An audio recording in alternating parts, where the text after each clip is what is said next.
وہ کالج کا بگڑا ہوا لڑکا تھا۔ میں نے سب کے سامنے اسے تھپڑ لگایا۔ اس نے بدلہ لینے کے لیے مجھے اغوا کر لیا۔ نہ جانے کتنی راتیں اس نے مجھے اپنے فلیٹ پر رکھا اور دن رات مجھے اذیت دیتا رہا۔ 2 مہینے بعد مجھے رات کو میرے گھر کے سامنے پھینک گیا۔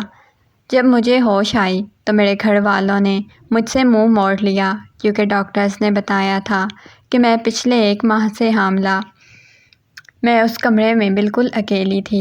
کمرے میں بالکل اندھیرا تھا اور اس اندھیرے میں مجھے کسی نے باندھ رکھا تھا۔ مجھے نہیں معلوم تھا کہ میں یہاں کیسے پہنچی ہوں۔ مجھے بس اتنا پتہ تھا میں اپنے کالج کے گیٹ سے باہر نکلی تھی جب اچانک ہی کچھ نقاب پوش میرے پاس آئے جنہوں نے میرے منہ پر ہاتھ رکھ کر۔ اس کے بعد مجھے کوئی ہوش نہیں رہی تھی۔ میں بے ہوش ہو چکی تھی۔ جب مجھے ہوش آئی میں نے خود کو یہاں پر پایا تھا۔ بالکل اندھیرا تھا۔ میں چیخ رہی تھی، اپنے آپ کو چھڑانے کی کوشش کر رہی تھی لیکن مجھے بری طرح سے باندھا گیا تھا۔ میں ہل بھی نہیں پا رہی تھی۔ اوپر سے میرا منہ بھی بندھا ہوا تھا۔ تھوڑی دیر بعد مجھے قدموں کی آہٹ سنائی دینے لگی۔ ایسے لگ رہا تھا جیسے اس کمرے کی طرف کوئی آ رہا ہو۔ میں کسی مخملی بستر پر موجود تھی لیکن مجھے باندھا گیا تھا۔ تھوڑی دیر بعد کمرے کا دروازہ کھلا اور روشنی اندر داخل ہوئی۔ میں نے ایک دم سے آنکھیں بند کر لیں۔ نہ جانے کب سے مجھے یہاں باندھا گیا تھا۔ اس شخص نے کمرے کا دروازہ بند کیا اور کمرے کی لائٹ آن کر دی۔ اسے دیکھتے ہی میرے چہرے پر ہوائیاں اڑنے لگ گئی تھیں۔ سامنے کھڑے شخص کو دیکھ کر میں پاگلوں کی طرح اسے دیکھے جا رہی تھی۔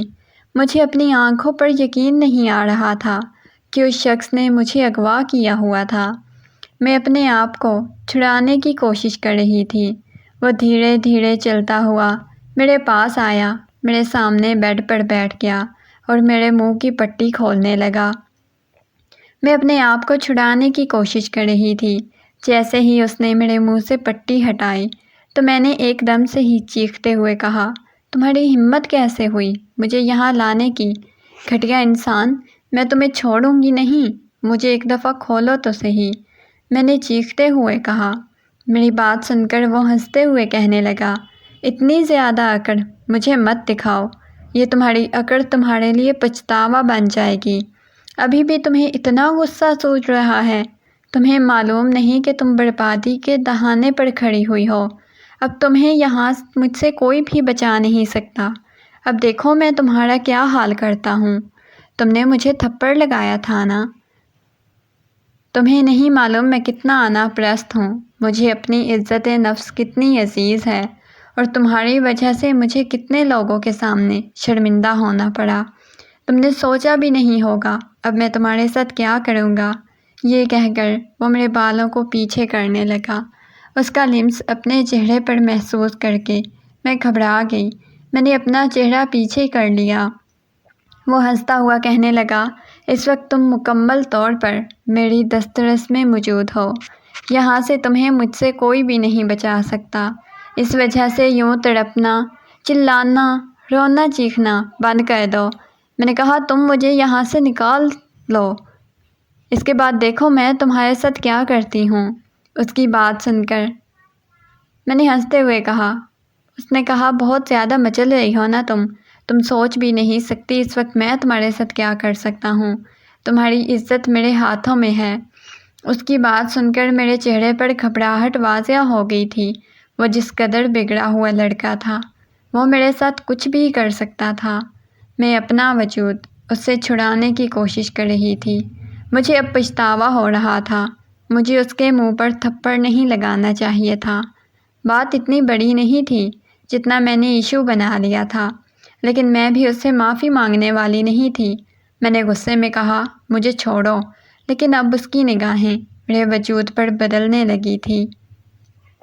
وہ اپنے ہونٹوں کو دانتوں تلے دبائے میرا جائزہ لے رہا تھا۔ کہنے لگا، دل نہیں کر رہا تمہارے اتنے حسین وجود کو طاقتور کروں، لیکن کیا کروں، تمہاری اکڑ توڑنا چاہتا ہوں۔ کسی بھی لڑکی کو رون دینا، اس کی عزت کو خاک میں ملا دینا میرے لیے بائیں ہاتھ کا کھیل ہے، لیکن تم میں کچھ الگ ہے۔ تمہیں میں کسی اور طریقے سے برباد کرنا چاہتا ہوں۔ مجھے اس کی باتوں کی سمجھ نہیں آ رہی تھی۔ اس نے اچانک ہی اپنا موبائل نکالا۔ میں دیکھنے لگی کہ اب وہ کرنے کیا لگا ہے، موبائل اس کے دماغ میں چل کیا رہا ہے۔ وہ کہنے لگا، میں اکیلا تمہیں بالکل نہیں برباد کرنا چاہتا، تمہاری بربادی میں نہ ہی میں اکیلا شامل ہونا چاہتا ہوں، وہ میرے 4 دوست بھی شامل ہوں گے تمہیں برباد کرنے میں۔ یہ کہہ کر وہ کال ملانے لگا۔ کال ملا کر جو بات وہ اپنے دوستوں کو بول رہا تھا وہ سننے کے بعد میں آنکھیں پھاڑے اس کی طرف دیکھنے لگی۔ میں نے کہا، نہیں، تم میرے ساتھ ایسا نہیں کر سکتے۔ دیکھو، میری اتنی بڑی غلطی نہیں تھی جتنا تم ایشو بنا رہے ہو۔ مجھے یہاں سے جانے دو۔ دیکھو، میں بہت عزت دار گھرانے سے تعلق رکھتی ہوں، تم ایسا کچھ بھی نہیں کرو گے ورنہ میں اپنے ساتھ کچھ کر لوں گی۔ میں اسے دھمکیاں دے رہی تھی۔ میں نے کہا،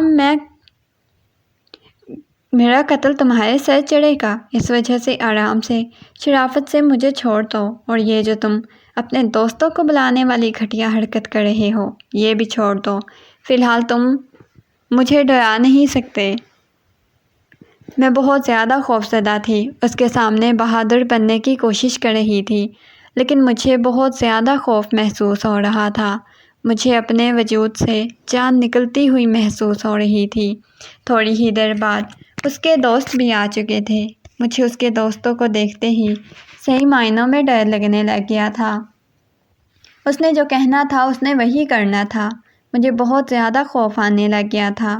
اس کے دوست ہنستے ہوئے کہنے لگے، یار تو بہت تیز نکلا، بدلہ لینے کے لیے اتنا بڑا قدم اٹھا رہا ہے۔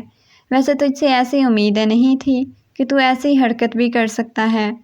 اس کے وہ دوست آپس میں باتیں لگے ہوئے تھے اور میں کمرے میں بیٹھی ہوئی تھی، خود کو چھڑانے کی کوشش کر رہی تھی۔ اچانک ہی میں چیخنے لگی، چلانے لگی۔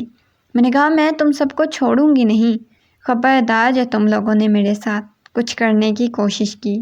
لیکن وہ شخص بہت زیادہ ضدی تھا۔ وہ رات میرے لیے کسی قیامت سے کم نہ تھی۔ میں اس کے سامنے ہاتھ جوڑتی رہی، اپنے لیے بھیک مانگتی رہی، اپنے ماں باپ کی عزت کی بھیک مانگتی رہی، لیکن اس شخص نے مجھے نہیں چھوڑا جب تک میری حالت یوں تھی جیسے کاٹو تو بدن میں لہو نہ ہو۔ میں کمرے کے درمیان بیٹھی روئے جا رہی تھی، میرا سارا وجود کپکپا رہا تھا، اور وہ شخص سامنے بیڈ پر پرسکون نیند سو رہا تھا۔ مجھے اس سے نفرت محسوس ہو رہی تھی۔ میرا جی چاہ رہا تھا میں اس کا قتل کر دوں۔ میں ایک دم سے اٹھی۔ میں نے وہاں سے ٹیبل پر پڑا ہوا گلدان اٹھایا اور اس کی طرف قدم بڑھانے لگی۔ میں نے سوچ لیا تھا میں اس کا قصہ ہی تمام کر دوں گی، جو کچھ وہ میرے ساتھ کر چکا تھا۔ مجھے اپنا آپ بے معنی سا لگنے لگ گیا تھا۔ مجھے اپنے آپ سے نفرت محسوس ہو رہی تھی، اور اتنی سی بات کے لیے کسی پر اتنا بڑا ظلم کرنا کوئی کیسے کر سکتا ہے؟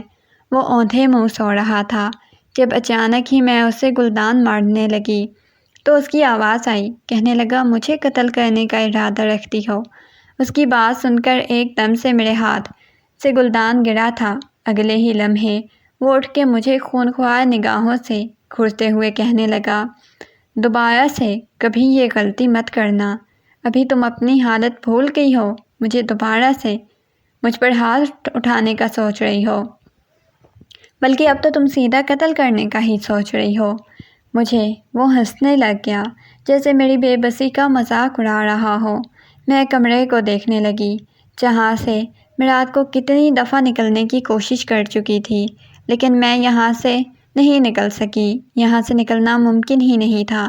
میں نے غصے میں اس کی طرف دیکھتے ہوئے کہا، ایک دفعہ تم بس مجھے یہاں سے نکلنے دو، اس کے بعد دیکھو میں تمہارا کیا حال کرتی ہوں، تمہیں کہیں منہ دکھانے کے قابل نہیں چھوڑوں گی۔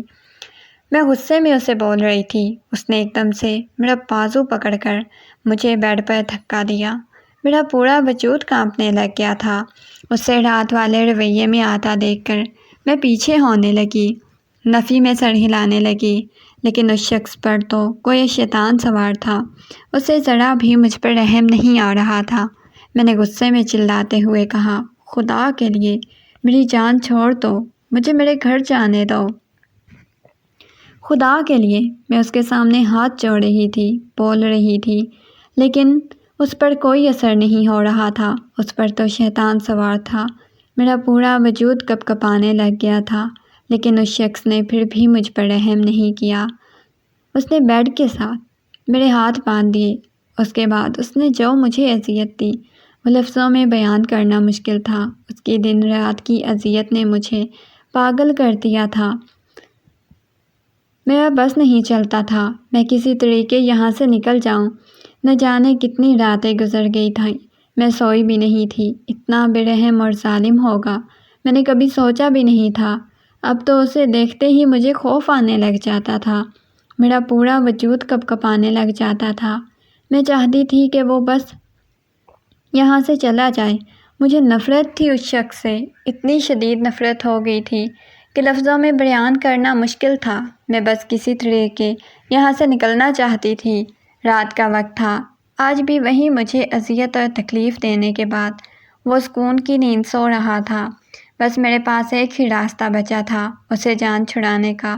میں آہستہ آہستہ قدم چلتی اس کے پاس گئی۔ میں نے ایک دم سے اس کے پاؤں پکڑ لیے۔ میں نے کہا، خدا کے لیے مجھے یہاں سے جانے دو، میں مزید اذیت اور تکلیف نہیں برداشت کر سکتی، میں مر جاؤں گی، خدا کے لیے مجھے یہاں سے جانے دو۔ میں نے اس کے پاؤں کو بہت زور سے پکڑا ہوا تھا۔ اس نے ایک دم سے اٹھ کر مجھے دھکا دیا اور اپنے پیروں کو پیچھے کیا، کہنے لگا، پاگل ہو گئی ہو کیا؟ یہ کیا کر رہی ہو؟ اس نے ایک دم سے میرے جبڑے کو دبوچ لیا، کہنے لگا، خبردار میرے سامنے یہ ڈرامے کرنے کی کوشش کی، بہت ایزی لیا ہوا تھا نا تم نے مجھے، تم جیسی لڑکیوں کو ان کی اوقات میں رکھنا چاہیے۔ یہ کہہ کر اس نے بہت زور سے میرے منہ کو جھٹکا تھا۔ میرا منہ دوسری طرف ہو گیا، سارے بال میرے منہ پر آ چکے تھے۔ اس نے اپنے چہرے پر تکیہ رکھ لیا اور سو چکا تھا۔ میں آہستہ آہستہ قدم چلتی آئینے کے سامنے جا کر کھڑی ہو گئی، اپنے آپ کو دیکھنے لگی۔ میں کہیں سے بھی وہ والی عالیہ نہیں لگ رہی تھی، میں بہت زیادہ حسین تھی، لیکن اس وقت میرے چہرے پر جگہ جگہ نیل بنے ہوئے تھے۔ میں اپنی پیشانی کو دیکھ رہی تھی، اپنے بالوں کو دیکھ رہی تھی۔ اس نے اتنی اذیت دی تھی کہ میرے بال بھی اس نے کاٹ دیے تھے۔ میں اپنے کٹے ہوئے بالوں کو دیکھ رہی تھی۔ میرے بال بہت لمبے تھے، لیکن اس نے بہت زیادہ کاٹ دیے تھے۔ نہ جانے کیوں وہ مجھے اتنی اذیت دیے جا رہا تھا۔ مجھے ایسے لگنے لگ گیا تھا جیسے میں نے زندگی میں کوئی بہت بڑا گناہ کر دیا ہو، جس کی مجھے سزا مل رہی ہے، کیونکہ صرف ایک تھپڑ کی اتنی بڑی سزا نہیں ہو سکتی۔ میرا دل سوکھے پتے کی مانند لرزنے لگ گیا تھا۔ میں نے اپنے بال پیچھے باندھے۔ میں نے اپنی گردن کو دیکھا، جہاں پر عجیب سے نشان بنے ہوئے تھے۔ نہ جانے کتنی دفعہ اس نے میرا گلا گھونٹنے کی کوشش کی تھی، لیکن پھر بھی مجھے موت نہیں آئی تھی۔ میں خود کو دیکھتی بے بسی سے رونے لگتی، میری آنکھوں سے آنسو گرنے لگ گئے تھے۔ نہ جانے اس شخص نے مجھے کب آزاد کرنا تھا، نہ جانے کب میں نے اس جہنم سے باہر نکلنا تھا۔ میں رونے لگ گئی تھی۔ تھوڑی دیر بعد میں فریش ہو کر باہر آئی اور جائے نماز بچھائی، بری طرح سے رونے لگ گئی تھی۔ اپنے اللہ سے پوچھنے لگی، میں نے ایسا کون سا زندگی میں گناہ کر دیا جس کی مجھے اتنی بڑی سزا مل رہی ہے؟ وہ شخص تو اپنی نارمل زندگی گزار رہا تھا، اپنے سارے کام کرتا تھا، لیکن مجھے یہاں قید رکھا ہوا تھا۔ رات کو آتا، مجھے اذیت دے کر چلا جاتا۔ یہاں رہتے ہوئے مجھے 1 مہینہ ہو چکا تھا، اور یہ 1 مہینہ میرے لیے کسی قیامت سے کم نہیں تھا۔ ایک ایسے مرد کے ساتھ میں زندگی گزار رہی تھی جو ایک درندہ تھا، وحشیوں والا سلوک میرے ساتھ کرتا تھا۔ نہ جانے میں اس شخص کے ساتھ کیسے زندگی گزار رہی تھی۔ کچھ دنوں سے میں بالکل کھا پی بھی نہیں رہی تھی۔ میرا وجود بہت زیادہ کمزور ہو چکا تھا، نہ ہی مجھ میں مزید اذیت اور تکلیف برداشت کرنے کی ہمت تھی۔ مجھے ایسے لگ رہا تھا جیسے میں مر جاؤں گی، میرا آخری وقت آن پہنچا ہے۔ اس کی اذیت بڑھتی جا رہی تھی، اسے ذرا بھی مجھ پر رحم نہیں تھا۔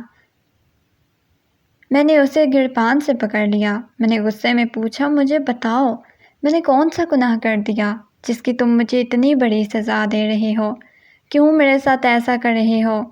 خدا کے لیے مجھے بتا دو۔ اس نے ایک دم سے میرے بالوں کو پکڑ کر اپنے قریب کیا، کہنے لگا، جب تمہیں بتاؤں گا نا، تمہیں خود اپنے کانوں پر یقین نہیں آئے گا۔ میں تمہیں کس گناہ کی سزا دے رہا ہوں، کاش میں تمہیں بتا پاتا۔ یہ کہتے ہوئے اس نے مجھے جھٹکے سے چھوڑا تھا۔ اس کی آنکھوں میں تیرتی نمی دیکھ چکی تھی۔ وہ خود بھی بہت زیادہ پریشان تھا۔ مجھے سمجھ نہیں آ رہی تھی کیا مسئلہ ہے۔ رات میری طبیعت بہت زیادہ خراب ہو چکی تھی۔ میں نے دیکھا ابھی تک وہ نہیں آیا تھا۔ نہ جانے میں کب سے اس کا انتظار کیے جا رہی تھی۔ مجھے اپنے وجود سے جان نکلتی ہوئی محسوس ہو رہی تھی۔ سر میرا مسلسل گھوم رہا تھا۔ مجھے کہیں بھی چین نہیں آ رہا تھا۔ ایسے لگ رہا تھا جیسے میں ابھی کے ابھی مر جاؤں گی۔ میرے پاس موبائل بھی نہیں تھا کہ میں اس سے کال کر کے پوچھ سکتی کہ اس نے کب آنا ہے۔ کافی وقت گزر چکا تھا، وہ ابھی تک نہیں آیا تھا۔ اچانک ہی میں سیڑھیوں سے اتر رہی تھی جب میرا آخری سیڑھی پر پاؤں پھسلا اور وہیں گر کر میں بے ہوش ہو گئی۔ مجھے کوئی ہوش نہیں رہی۔ اس کے بعد جب مجھے ہوش آئی، میں نے جس جگہ خود کو پایا میں دنگ رہ گئی۔ ایک دم سے اٹھ کر بیٹھ گئی۔ میرا دل بڑی شدت سے دھڑکنے لگ گیا تھا۔ یہ میرے اپنے گھر کا کمرہ تھا، میرا کمرہ تھا، لیکن اپنے گھر میں کیسے پہنچی تھی؟ میں ہونکوں کی طرح کمرے کو دیکھے جا رہی تھی۔ جب میری ماں کمرے میں داخل ہوئی، میرے پاس آئی، ایک دم سے مجھے بالوں سے پکڑ کر بری طرح سے مارنے لگی۔ کہنے لگی، کس کے ساتھ بھاگ کر گئی تھی؟ کس کے ساتھ یہ سب کچھ کیا؟ بتا، کسی اپنے عاشق کے ساتھ بھاگ کر گئی تھی؟ جانتی ہے رات کے 2 بجے تجھے گھر کے دروازے کے سامنے پھینک کر گیا ہے۔ میں اپنی ماں کی طرف دیکھے جا رہی تھی۔ وہ نفرت بھری نگاہوں سے مجھے دیکھ رہی تھی۔ میرے گھر والوں کے الفاظ تھے یہ سیسا جو میرے کانوں میں انڈیلا جا رہا تھا۔ سب نے نفرت کا اظہار کیا۔ میری اماں کہنے لگی، جلدی اپنا انتظام کر، اس گھر سے جلدی بن، ورنہ اس گھر میں تمہارے لیے کوئی جگہ نہیں۔ اور میں حیرت سے اپنی ماں کی طرف دیکھنے لگتی تھی۔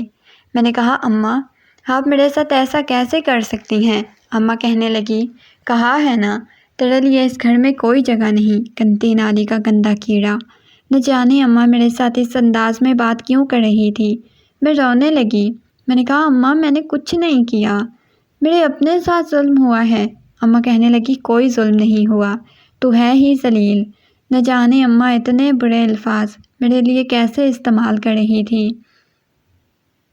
اماں کے جانے کے بعد میری آپی کمرے میں آئی۔ ایک دم سے میں ان کے سینے سے لگ کر پھوٹ پھوٹ کر رونے لگی۔ آپی کہنے لگی، تمہیں اپنے بارے میں معلوم ہے کہ تم کس کنڈیشن سے گزر رہی ہو؟ میں نے ایک دم سے آپی کی طرف دیکھا۔ وہ مجھے کہنے لگی کہ جانتی ہو، جب ہم تمہیں گھر کے باہر دیکھا تو تمہیں گھر میں لے آئے، ڈاکٹر کو کال کی، تم بے ہوش تھی۔ ڈاکٹر نے آ کر بتایا کہ تم پچھلے 1 ماہ سے حاملہ ہو۔ میں اپنی آپی کی طرف دیکھنے لگی۔ آپی کہنے لگی، تم کہاں تھی؟ 2 مہینے کس کے ساتھ گزار کر آئی ہو؟ میں نے نفی میں سر ہلاتے ہوئے کہا، آپی یہ آپ کیا کہہ رہی ہیں؟ میری بات کا یقین کریں، میں نے کوئی گناہ نہیں کیا، میرا کوئی قصور نہیں ہے، میں نے کچھ بھی نہیں کیا۔ آپی کہنے لگی، جب کچھ کیا نہیں تو 2 مہینوں سے کہاں تھی؟ مجھے حیرت اس بات پر ہو رہی تھی کہ وہ شخص مجھے واپس کیسے چھوڑ گیا تھا۔ کیا اسے مجھ پر رحم آ گیا تھا جو وہ مجھے واپس چھوڑ گیا تھا؟ لیکن میں ایک جہنم سے نکل کر دوسری جہنم میں پھنس چکی تھی۔ میں اس کے پاس واپس نہیں جانا چاہتی تھی، لیکن یہ میرے ساتھ کیا ہو چکا تھا مجھے کچھ بھی سمجھ نہیں آ رہی تھی۔ میرے گھر والے مجھے گھر پر رکھنے کو تیار ہی نہیں تھے، اور میں یہ سب کچھ سوچ سوچ کر پاگل ہوئے جا رہی تھی۔ کچھ سمجھ نہیں آ رہی تھی میں کیا کروں۔ رات کا وقت تھا، میں بہت زیادہ بے بس ہو چکی تھی، کچھ سمجھ نہیں آ رہی تھی۔ اچانک ہی میں کانوں پر ہاتھ رکھ کے چیخنے لگی، بری طرح سے رونے لگی۔ میری آپی کمرے میں آ گئی۔ انہوں نے مجھے اپنے سینے سے لگا لیا، کہنے لگی، رونا بند کرو، دیکھنا سب کچھ ٹھیک ہو جائے گا۔ میں نے آپی کو سارا سچ بتا دیا۔ آپی کہنے لگی، وہ لڑکا کون تھا اور اس نے تمہارے ساتھ ایسے کیوں کیا؟ کوئی صرف ایک تھپڑ کا بدلہ لینے کے لیے کسی کی زندگی کیوں برباد نہیں کرتا؟ میں نے کہا، آپی مجھے نہیں معلوم وہ کون تھا، لیکن اس نے مجھے برباد کر کے رکھ دیا ہے۔ اس نے مجھے کہیں کا نہیں چھوڑا۔ میں کسی کو منہ دکھانے کے قابل نہیں رہی۔ آپ بھی کافی دیر تک میرے پاس بیٹھی رہی، میرے بالوں میں ہاتھ پھیرتی رہی۔ نہ جانے کب میں نیند کی وادیوں میں چلی گئی، لیکن اگلے دن صبح ہی صبح کمرے کا دروازہ بہت زور سے کھٹکنے لگا۔ میں ہڑبڑا کر اٹھی تو سامنے میرا بھائی کھڑا ہوا تھا۔ غصے میں کہنے لگا، میں تمہیں اس گھر میں برداشت نہیں کر سکتا، اپنے گناہ کی پوٹلی لو اور یہاں سے نکلو۔ یہ کہہ کر اس نے مجھے بازو سے پکڑا، مجھے چادر بھی نہیں لینے دی، گھر سے نکالنے لگا۔ آپی انہیں روکنے کی کوشش کر رہی تھی، بھابیاں بھی روک رہی تھی، لیکن وہ کہنے لگا، اس نے ہمیں محلے میں بدنام کر کے رکھ دیا ہے، میں اسے اس گھر میں نہیں برداشت کر سکتا۔ جس کے ساتھ منہ کالا کر کے آئی ہے اسی کے پاس ہی جائے، اگر یہ اس گھر میں رہے گی تو میرے ہاتھوں سے اس کا قتل ہو جائے گا۔ وہ غصے میں کہتے ہوئے مجھے گھر سے باہر نکال رہے تھے۔ ایک دم سے انہوں نے دروازہ کھولا اور مجھے گھر سے باہر پھینکا۔ اس سے پہلے کہ میں گرتی، کسی نے مجھے اپنے مضبوط بازوؤں میں تھام لیا تھا، اور یہ جو بھی شخص تھا، میں کیسے بھول سکتی تھی اس کا لمس، اس کے وجود سے اٹھنے والی پرفیوم کی مہک، یہ میں کیسے بھول سکتی تھی۔ 2 مہینے میں نے یہ سب کچھ برداشت کیا تھا۔ اس نے مجھے ایک دم سے بازوؤں کے حصار میں لے لیا، کہنے لگا، خبردار جو کسی نے اسے ہاتھ لگانے کی کوشش کی۔ 2 دن گھر کی بیٹی کو گھر میں کیا رکھنا پڑ گیا؟ آپ لوگوں کو تو موت نظر آ گئی ہے۔ لینے آ گیا ہوں، لے کر چلا جاتا ہوں، زیادہ آپ لوگوں کو پریشانی نہیں دوں گا۔ اس کے ساتھ ایسا رویہ اختیار کرنے کی ہمت مت کریں۔ یہ کہہ کر وہ مجھے اپنے بازوؤں کے حصار میں لیے گاڑی تک لے آیا۔ میں اس شخص کا رویہ دیکھ رہی تھی، اتنا زیادہ بدلا ہوا لگ رہا تھا، یہ کہیں سے بھی وہ شخص نہیں لگ رہا تھا۔ میں اپنا آپ اسے چھڑانے کی کوشش کر رہی تھی، مجھے پھر سے اسے خوف آنے لگ گیا تھا۔ میں کیسے اس کے ساتھ جا سکتی تھی؟ پھر سے کیا مجھے وہی اذیت دینے کے لیے اپنے ساتھ لے جا رہا تھا؟ میری آنکھوں سے آنسو بہنے لگے۔ اس نے دوسری طرف سے ڈرائیونگ سیٹ سنبھالی اور کہنے لگا، رونا بند کرو۔ میں اور شدت سے رونے لگ گئی۔ پچھلے 3 دن سے گھر والوں نے بھی میرے ساتھ وہی رویہ اختیار کیا ہوا تھا۔ مجھے لگ رہا تھا کہ میں بس دنیا میں اذیت اور تکلیف برداشت کرنے کے لیے آئی ہوں۔ مجھے اپنا وجود بے معنی سا لگنے لگ گیا تھا۔ میں بہت شدت سے روئے جا رہی تھی اور وہ شخص خاموشی سے ڈرائیونگ کر رہا تھا، نہ جانے مجھے خاموش کروا رہا تھا، نہ مجھ سے کوئی بات کر رہا تھا۔ میں نے کہا، پھر سے تم مجھے اپنے ساتھ لے جاؤ گے، وہی اذیت دو گے، وہی تکلیف دو گے۔ دیکھو، میں تمہاری اذیت اور تکلیف مزید برداشت نہیں کر سکتی، میں بہت زیادہ بے بس ہو چکی ہوں، میرے ساتھ ایسا مت کرو۔ میری آنکھوں سے آنسو بہہ رہے تھے، میں روتی ہوئی بول رہی تھی۔ اس نے ایک دم سے میرا ہاتھ اپنے ہاتھ میں لے لیا، لیکن کوئی بات نہیں کی۔ میں اپنا ہاتھ چھڑانے کی کوشش کر رہی تھی۔ وہ کہنے لگا، ہاتھ مت چھڑاؤ، اپنا ہاتھ میرے ہاتھ میں ہی رہنے دو۔ ہاتھ چھڑانے کی کوشش کی تو بہت برا ہوگا۔ میں نے کہا، پہلے کیا کم تم میرے ساتھ برا کر چکے ہو؟ کتنی اذیت دی ہے تم نے مجھے، کتنی تکلیف دی ہے۔ دیکھو، میں جیتے جی مر گئی ہوں، کیوں تم نے میرے ساتھ ایسا کیا؟ وہ کہنے لگا، خاموشی سے بیٹھی رہو۔ تھوڑی ہی دیر بعد وہی فلیٹ، جو میرے لیے کسی جہنم سے کم نہیں تھا، اس کے سامنے گاڑی روکی۔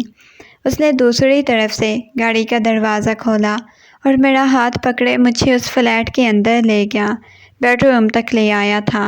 سامنے کمرہ بہت خوبصورتی سے سجایا گیا تھا۔ میں حیرت سے کبھی اس کو دیکھتی، کبھی کمرے کو۔ کہنے لگا، تم مجھے چھوڑ کر کیوں گئی تھی؟ میں نے کہا، خود تم مجھے وہاں پھینک آئے تھے۔ میری بات سن کر وہ کہنے لگا، میں تمہیں نہیں پھینک کر آیا تھا، تمہیں یہاں سے تمہارے بھائی لے کر گئے تھے، کیونکہ تمہارے بھائیوں کی اور میری آپس میں بہت گہری دشمنی ہے۔ میں حیرت سے اس کی طرف دیکھنے لگی۔ میں نے کہا، کیسی دشمنی؟ وہ کہنے لگا، تمہاری جو ماں ہے وہ تمہاری سوتیلی ماں ہے، وہ میری پھپھو ہیں۔ تمہارے باپ نے تمہاری ماں کو اپنے ہاتھوں سے قتل کیا تھا، اور اس کے بعد وہ میری پھپھو کو میرے گھر سے بھگا کر لے گئے تھے، اور زبردستی ان کے ساتھ شادی کی تھی۔ میں تم سے بدلہ لینا چاہتا تھا کیونکہ تم ان کی بیٹی تھی۔ میں تمہیں اذیت دینا چاہتا تھا، تکلیف دینا چاہتا تھا، تاکہ تمہارے باپ کو احساس ہو کہ انہوں نے ہماری گھر کی بیٹی کے ساتھ کیا کیا تھا۔ تمہارے بھائی اس اذیت سے گزرے جس سے میرا باپ گزرا تھا، لیکن میں نے بدلہ لینے کی چاہ میں کچھ زیادہ ہی تم پر ظلم کر دیا۔ جانتی ہو، میں نے تمہیں بہت زیادہ اذیت دی، بہت تکلیف دی۔ اس وقت تمہارا چہرہ دیکھنے والا ہوتا تھا، مجھے سکون بخش رہا تھا۔ میں نے اپنے دوستوں کو کال کی تھی، انہوں نے کہا تھا کہ مولوی کو لے کر آؤ، مجھے اس لڑکی کے ساتھ نکاح کرنا ہے۔ جانتی ہو، انہیں یقین نہیں آیا تھا کہ میں کسی لڑکی کے ساتھ نکاح کر کے تعلق قائم کرنا چاہتا ہوں۔ تم میرے پاس تھی، میں تمہارے ساتھ کچھ بھی کر سکتا تھا، لیکن میں جھوٹ بول رہا تھا۔ میں نے آج تک کسی عورت کے ساتھ کوئی ناجائز تعلق قائم نہیں کیا، نہ ہی میں اتنا برا یا گھٹیا انسان ہوں۔ اور تم سے بھی میں نے پہلے نکاح کیا تھا جب تمہارے قریب آیا تھا، تمہارے گھر والوں سے بدلہ لینے کے لیے۔ میں تمہیں اپنے گھر تک لایا تھا، لیکن مجھے نہیں معلوم تھا تمہیں اذیت اور تکلیفیں دیتے دیتے نہ جانے مجھے کب تم سے محبت ہوگی، مجھے پتہ ہی نہیں چلا۔ جانتی ہو، میں نے اپنے بابا کو بتایا تھا کہ میں نے پھپھو کے شوہر کی بیٹی کے ساتھ شادی کی ہوئی ہے، اس پر ظلم کرتا ہوں۔ جانتی ہو مجھے بابا نے کتنا ڈانٹا تھا، بولے تھے وہ معصوم بچی ہے، تم اس پر ظلم کر رہے ہو، اسے کس گناہ کی سزا دے رہے ہو۔ بابا نے مجھے بہت زیادہ ڈانٹا اور مجھے کہا کہ اسے اپنے پاس واپس لے آؤ۔ کتنی اذیتیں اسے دی ہیں، اپنی محبت سے اس کی سارے زخم بھر دو۔ میں اس کی طرف دیکھے جا رہی تھی، وہ مجھے بتائے جا رہا تھا۔ میں نے کہا تم نے مجھے میرے گھر والوں سے دور کر دیا۔ وہ کہنے لگا تمہارے گھر والے کب تمہارے نزدیک تھے سوائے تمہاری آپ ہی کے؟ کبھی تم سے کسی نے محبت کی تھی؟ کبھی تمہاری ماں نے یا کبھی تمہارے باپ نے تم سے محبت کی؟ مجھے تو نہیں لگتا کبھی کسی نے تم سے محبت کی ہو، لیکن میں تمہیں بہت زیادہ محبت دوں گا۔